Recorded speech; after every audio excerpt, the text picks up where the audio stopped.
가기사는 증시각도기. 안녕하세요. 증시각도기 TV 시청자 여러분, 투자자 여러분, 도기말 여러분, 그리고 청취자 여러분. 3월 11일 금요일 아침이 밝았습니다. Thanks God, it's Friday. 네. 그래도 금요일은 옵니다.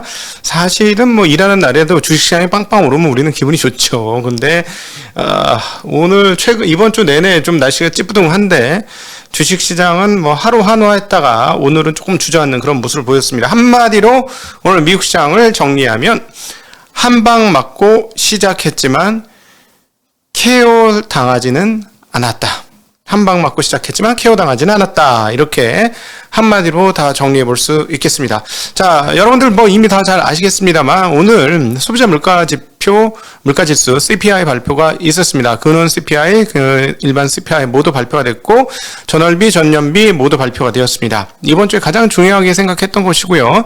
이것이 시장에서 어떻게 영향을 미칠 것인가라고 생각을 했는데 역시나 이제 그 전쟁이 사람들의 이성에 둔감하게 작용하기 시작하자 전쟁보다 중요한 요소로 지금 CPI가 반영되고 있습니다. 그럼에도 불구하고 CPI가 전쟁보다 중요하게 느껴지는 이게 투자자들 입장에서는 꼭 나쁜 뉴스는 아니고 좀 다양한 뉴스다. 그래서 이게 참 투자자로서 과연 인류의 아픔 속에서 이 투자를 하는 이 과정들을 어떻게 해야 되느냐. 그래서 정신병자들이 딱 좋죠.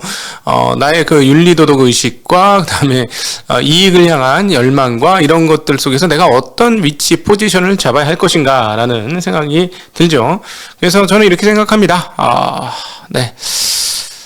옛날에 뭐 도덕적 인간과 비도덕적 사회 뭐 이런 얘기 있잖아요. 일단 나는 도덕적으로 살고 사회가 도덕적이 되도록 나는 기여를 하되 그 사회가 도덕적이라고 확정 지을 수는 없다. 이렇게 정리해 볼 수 있을 것 같습니다. 그러니까 여러분들은 자산 관리 잘 하시고 좋은 자산 관리 하셔서 주변에 홍익인간의 자세로 널리 세상을 이롭게 하시되 세상이 내 마음대로 되지 않는 것은 어쩔 수 없다. 이렇게 받아들이셔야 할 것 같습니다. 그러나 어쨌든 이런 전쟁들은 절대 일어나면 안 되는 거죠. 결국은 일반적인 사람들이 피해를 입고 일반 시민들이 다치는 게 전쟁이에요. 원수감도 있고 막 싸우고 나 못 참겠다 죽여야지 뭐 이런 생각도 있지만 그래도 전쟁을 안 하고 안 싸우고 해결하는 게 가장 좋은 방법이라는 걸 다시 한번 저는 항상 말씀드리고 싶습니다. 자, 어쨌든 CPI 발표로 인해서 개파락으로 시작을 했고요. 소비자 물가가 발표가 전일 저녁 늦게 있었습니다. 한국 시간으로. 그렇기 때문에 그건 먼저 반영을 시작해서 개파락으로 시작한 이후에 그 갭을 점차 줄여갔습니다만 완벽하게 회복은 못하고 끝나는 하루였습니다. S&P 500은 0.43% 하락, 다우존스는 0.34, 그리고 나스닥은 0.95% 하락으로 장중 저점 대비로는 꽤 많이 올렸습니다. 유럽 시장은 전일 너무 급등했었을까요?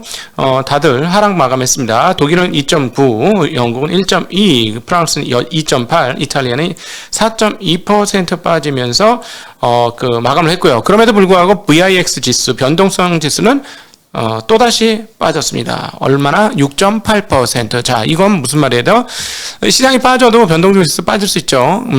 변동성 지수라는 건 위기와 위험, 그래서 변동성이 빵빵 커지는 상황들에 대한 우려가 커질 때 빵빵 터지는 건데, 자, 지금 분위기는 뭐예요? 주가가 떨어졌지만 위기의 요인으로 생각하고 있지는 않다는 것이죠. 그렇죠. CPI가 올랐다고 해서 뭐 전쟁과 같은 위험이라고 생각할 수는 없죠. 그런데 전쟁에 대한 위기감은 이제 내성이 생기기 시작했다. 참 안타깝지만 내성이 생기기 시작했다라는 거 금융시장에서 우리가 읽어볼 수 있는 대목이고요. 자, 이렇게 되니까 어디서 시장이 먼저 반응을 했느냐? 금리 시장에서 먼저 반영이 되었습니다.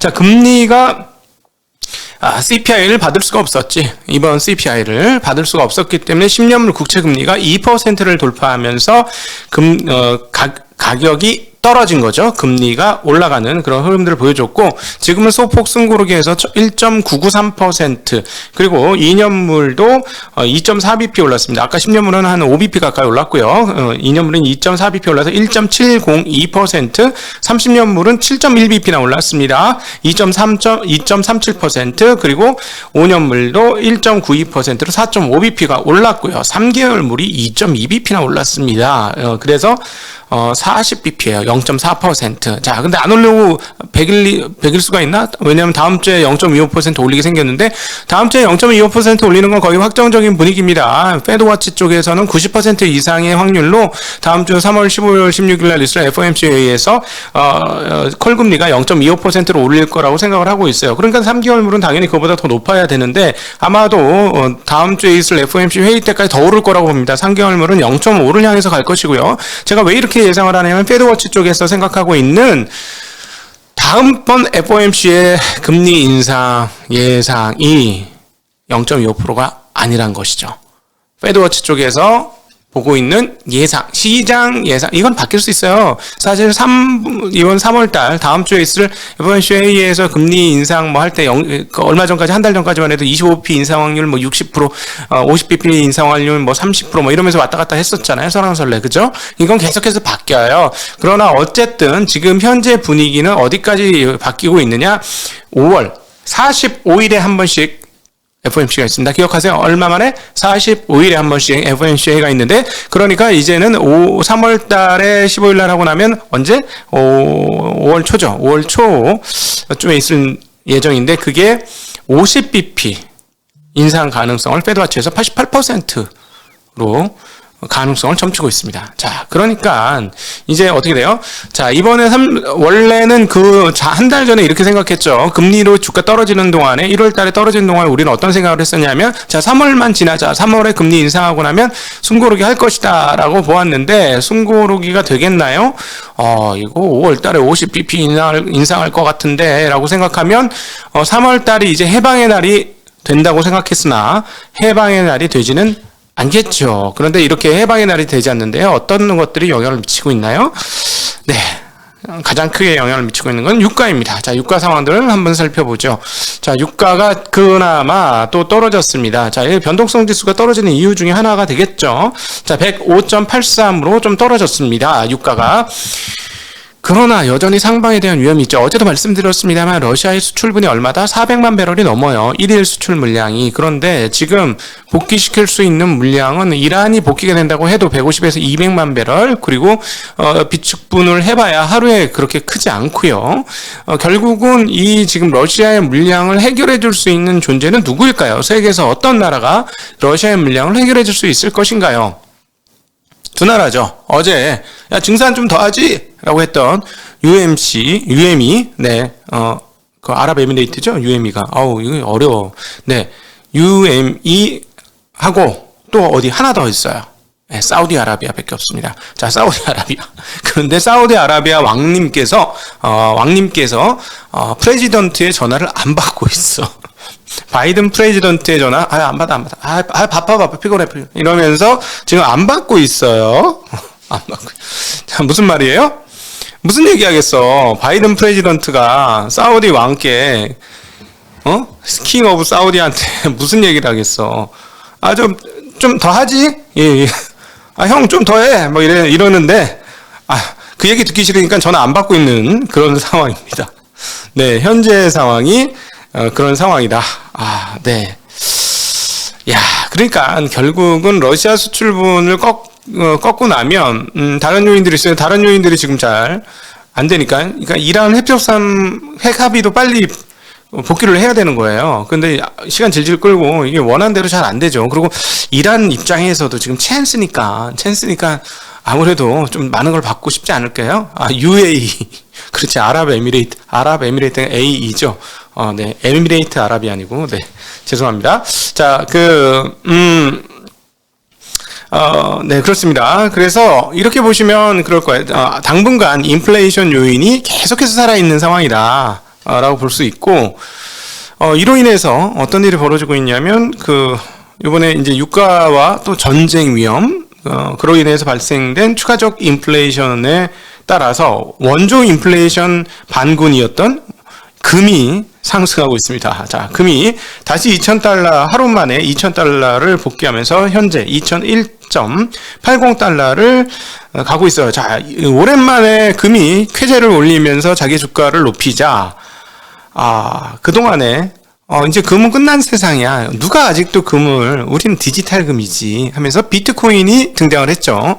그래서 비트코인이 신뢰성을 계속 쌓아가고 변동성에도 불구하고 어쨌든 시간을 두면서 계속 자기 자리를 지켜가고 있었던 차, 그리고 금을 거의 대체하려고 하던 차의 전쟁이 일어나면서 변동성이 커지자 변동성에 이 취약한 자산이 되죠. 이 비트코인은 다양한 함의를 가지고 있는 자산이라고 보시면 되겠습니다. 그냥 코인이라고 보시면 좀 이해가 안 될 것이고요.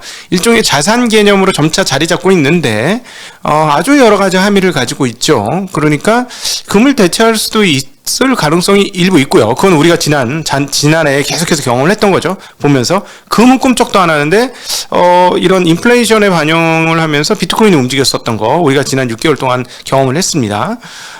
그리고 또 하나는 기술에 대한 반영이기도 해요. 그래서 기술주하고 연동성이 굉장히 높은 게 비트 자산이기도 합니다.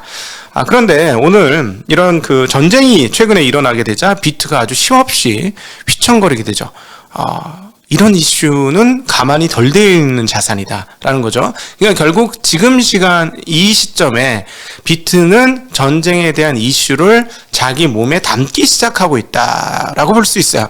앞으로 미래에 어떻게 될지 정확히 잘 모릅니다. 그나마 어제 그 미국에서와 재무장관 앨런은 비트에 대해서 연구해보기로 시작했다라고 얘기를 했었잖아요.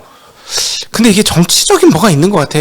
좀. 왜냐하면 오늘 무슨 타전이 되냐, 뉴스가 타전이 되냐, 중국 광저우 정부가 암호화폐의 비밀 채굴 단속을 강화한다. 그리고 또 NFT 메타버스도 엄중히 경고했다라는 뉴스가 나오고 있죠. 자, 아무래도 수급적으로 상당히 주포 역할을 했던 중국에서 이런 뉴스가 나오자 오늘 사실 뭐 전쟁 변동성이나 이런 것도 있지만 비트코인의 약세는 이 부분에서 훨씬 더 큰 영향을 받았다라고 볼 수 있습니다. 그래서 꽤 많이 떨어졌습니다. 6%가 떨어지면서 4만 불이 깨진 39,281불로 현재 거래 중에 있는 상황입니다. 자, 그럼에도 불구하고 이 비트 자산에 대해서 그럼 우리는 어떻게 이해하느냐? 여기에 대한 생각을 한번 해보죠. 우리 주식 투자자분들이나 전통자산 투자자 하시는 분들은 전혀 생각을 안 했으니까 저도 마찬가지고 고민은 한번 해보자는 거예요. 그냥 중요한 건 뭐냐면 이미 튤립 버블 때 버블이라고 많은 분들이 생각을 했어요. 전통자산 투자하는 사람들은. 그런데 일단 생존 기간이 조금 길어지고 있잖아요. 네, 그러니까 이게 생존 기간이 길어지면 길어질수록 어떻게 되나? 컨센서스가 이 자산에 들어가기 시작할 겁니다. 아니, 베네수엘라 돈은 종이에요, 돈이에요? 우리 입장엔 종이잖아. 그쵸? 화폐, 통화라는 건 뭐의 상징이다? 뭐의? 신용의 상징이다. 신용의 상징인 거예요. 그쵸? 한국에서 원화가 왜 통해요? 신용의 상징이죠. 외국에 갖고 원화 갖고 와서 저 아이스크림 하나만 주세요. 1,000원짜리 딱 들고 아이스크림 하나? 이러면 주나? 이탈리아 가서 이탈리아 가서 10,000원 딱 주고 피자 한 판 주죠? 이러면 주나? 안 주죠. 자, 그런데 요즘은 잘 모르겠습니다만 옛날에 동남아 가면 그리고 또 어디요? 중국 같은 데 가면 주면 달러나 원화 주면 선물 기념품 같은 거 주나? 1,000원 주면? 주죠. 주는 데가 있었어요. 이건 뭐예요? 신뢰성의 확장이에요. 그렇죠? 미국이 무서운 거는 군사력이나 힘을 바탕으로 달러를 신뢰 통화로 올려놨다는 것이죠. 그게 미국의 무서운 점이고, 그래서 종이 주고 물건 받잖아. 대단한 나라지. 종이 주고 물건 받아. 그러니까 결국 이게 신뢰라는 건데, 신뢰는 우리 증시각도기 TV에 많은 분들이 저희가 이제 큰 채널은 아니고 부족한 채널이고 모자란 채널이고 조그만 채널이긴 합니다만 저희가 찐이잖아요. 그리고 아마 제가 모르게 몰라도 우리 증시각도기 TV 시청자분들과 독일마을 분들이 다른 유튜브 고정 채널자에 비해서 수익률이 가장 좋을 거라고 저는 봅니다. 아마도 그치? 네, 그럴 거예요. 그러면서 우리는 1년 반 동안 무엇을 쌓았습니까? 2000년, 20년 8월부터 지금까지 우리는 서로 간에 신뢰를 조금씩 쌓은 거죠. 그죠? 그래서 제 말은 처음에 뻥인 줄 알았거든. 각방뻥이었었는데 가끔 좀 맞기도 해. 근데 길게 보고 얘기하는 거는 그건 맞더라. 단기적인 건 잘 틀려도. 이런 생각을 좀 하시는 분이 많아졌잖아요. 그쵸? 예. 네. 신뢰가 쌓이는 거잖아요. 그러니까 통화라는 것도 신뢰가 쌓이면서 그 적중이 되는 구조를 가지고 있거든요. 그래서 이제 우리가 비트 자산, 크립토 자산에 대한 고민은 지금부터 시간을 끌면 계속 시간이 영속적으로 겹쳐질수록 거기에 대한 자산으로의 가치가 점점 커질 수 있다라는 거에 대해서는 인식을 하실 필요가 있다라고 개인적으로 저는 생각을 하고 있습니다. 이게 연역법이 아니고 귀납법인 거예요. 정해져서 시작되는 게 아니고 과정을 통해서 만들어지는 과정인 거죠. 응? 네, 그런 과정일 것이다 라고. 그래서 아직 뭐 시간이 얼마 안 됐기 때문에 훨씬 더 많은, 한 10년 정도 버티고 나면 완전한 자산으로 인정받을 수도 있겠죠. 지금부터 앞으로 한 10년 정도 더 있으면. 예, 그렇게 보실 수 있겠습니다. 자, 할 일이 너무너무 많은데, 자, 지표 발표가 있었죠. 미국부터 보도록 합니다. 2월 CPI가 발표됐는데 전월 대비 0.8%, 그리고 전년 대비 7.9%, 다시 한번 전월 대비 0.8%, 전년 대비 7.9%. 웬열? 지난달 얼마였죠? 기억하십니까? 지난달 얼마야? 7.5%. 자, 7.9%. 멈추질 않습니다. 인플레이션이. 자, 그럼 다음 달은요? 자, 한번 상상해보죠. 다음 달은요? 가장 중요한 요인은 뭐다? 유가에 따라서 모든 가격들이 다 달라지니까. 뭐 근원 CPI를 따져서 음식료와 유가를 빼고 계산을 하긴 하지만 공산품은 유가 반영이 되나요, 안 되나요? 시간이 지나면 공산품에도 유가가 녹아 들어가죠. 그렇죠? 전기세가 녹아 들어가고 다 녹아 들어가는 거 아니겠습니까? 자, 그러면 역시나 유가는 인플레이션에 큰 요인을 미치는데 지금 2월 달 CPI가 7.9%인데 3월 달 CPI가 떨어질 거냐라는 건데, 이제 그러나 하반기로 갈수록 뭐가 있다? 전년이 높으면 전년 대비는 높기가 쉽다, 어렵다? 어렵다. 그쵸? 어려워요. 전년이 높으면 올해 또, 전년에 2% 올랐으니까 올해 7% 올랐어. 이거는 되지만 전년에 7% 올랐는데 또 7% 올랐어는 훨씬 어려운 얘기인 거예요. 그쵸? 훨씬 어려운 얘기죠? 그러니까 뒤로 갈수록, 그래서 이제 연준 인사들이 뒤로 갈수록 인플레이션 꺾일 것이다. 하반기에 그 얘기를 하는 건데, 어쨌든, 지금은 당장에는 인플레이션이 당장 꺾이진 않을 것으로 보이고, 이번에 그걸 보여주었습니다. 전문가 예상치는 전월 대비 0.7% 상승, 그 다음에 전년 대비 7.8% 상승인데 모두 0.1%포인트를 상회하는 그런 흐름들을 보여주었고요. 근원 CPI를 살펴보면 그 0.5% 전월 대비 근원 CPI 전년 대비 6.4% 올랐습니다. 이거는 뭐 시장이 이 정도 예측했던 그런 수준이 되겠습니다. 역시나 몇 년 만에 1982년 40년 만에 최고치. 이러니까 제가 나이를 많이 먹은 것 같아. 82년도에 무슨 일이 있었는지 기억이 날라 그래. 네.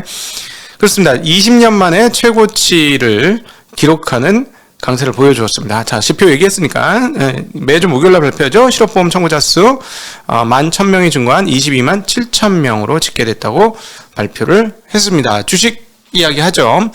아마존이 어제도 오후에 저희 방송에서 말씀드렸습니다만 20대 1 주식 분할하고 100억 달러 자사주 매입을 하겠다고 발표해서 이 험난한 장에서도 5% 강세를 보여주었습니다. 5.41%가 올랐습니다. 주가가 워낙 커가지고 지금 2,936달러잖아요. 그러니까 20분의 1로 하면 이제 100달러대로 거래가 되는 거네요. 네. 네, 그러면 많은 사람이 더 붙을 수가 있는 상황이니까 이것도 어쨌든 주주 친화적인 방법인데 한국도 좀 이런 것 좀 하면 좋겠어요. 그리고 한국하고 미국하고 다른 뉴스를 볼 때 조금 다른 게 자사주 매입을 하면 100억 달러 매입을 하면 얘네는 무슨 생각을 하냐면 자사주를 시장에서 갖고 들어온 거기 때문에 이건 없애는 거라고 당연하게 생각해요. 당연히 소각할 거라고 생각해요. 근데 우리는 자사주 매입하고 주가가 오르면 팔아. 자사주 매입하고 백기사한테 넘겨. 참 이런 게 있잖아. 참 이게 좀 달라져야 되는 문화다. 우리도 미국처럼 소각하면 그게 문화화되면 자사주 매입 발표만 나면 주가가 많이 오를 것이다 라는 거 충분히 알 수 있겠고요. 자, 우크라이나 전쟁 상황 살펴보죠. 러시아와 우크라이나 외무장 간의 회담이 있었습니다만 별다른 성과 없이 마무리됐다고 하고요. 4차 회담을 아직까지 잡지는 않았습니다만 러시아 외무장관은 이달 말까지 4차 협상이 개최되기를 기대하고 있다라고 이야기했다고 합니다. 그리고 수도 키이우 인구 절반 가까이가 한 상황이다라는 뉴스가 전해지고 있고요. 네, 그렇습니다. 자, 그 다음에 유가 흐름에서 중요한 것은 지금 어제 UAE가 아랍에미레이트가 40만 배럴에서 추가 증산하자라고 얘기했는데 에너지부 장관께서 꺾었어요. 아니다. 그냥 우리는 오펙 플러스의 정책을 신뢰한다 하고 꺾어버렸습니다. 네. 그런 상황이고요. 그 다음에 그 주식 중에서 ADR, 중국의 미국 상장의 ADR 주가가 상당히 빠지는데요. 외국 기업 문책법에 따라서 상장 폐지 위협이 있는 중국 ADR 5개 종목을 미국 증권거래위원회 SEC가 발표를 했습니다. 그래서 종목으로는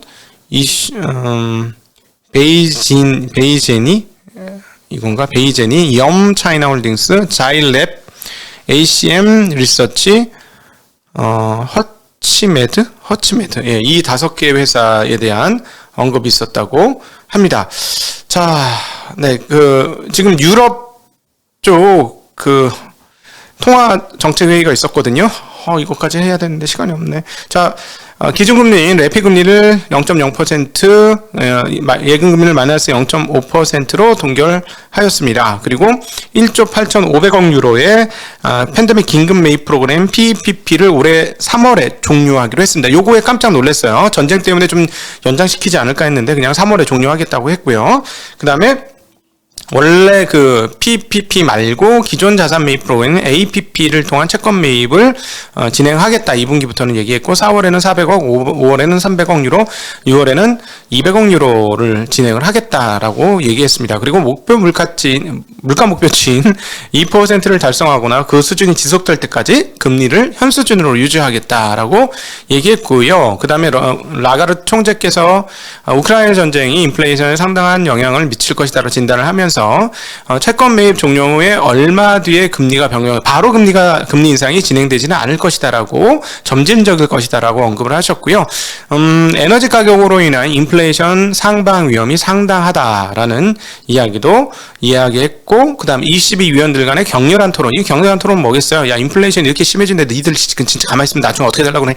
우리 비스마르크 공화국이 과거에 어떻게 되는지 니들 알아 몰라? 1차 대전 이후에 우리 작살났어 안 났어? 뭐 이러면서 싸웠겠지 뭐. 그렇지 뭐. 그렇겠지. 그래서 격렬한 토론이 있었다라고 이야기가 되고 있습니다. 네. 그리고 성장률은 전쟁으로 인해서 기존의 4.2%에서 3.7%로 하향했다고 합니다. 이거 뭐 할 얘기가 너무 많은데 이 정도로 너무 오랜 시간을 가졌으니까 마무리하도록 하고, 긴 시간 함께 해주셔서 진심으로 감사합니다. 여러분 안녕.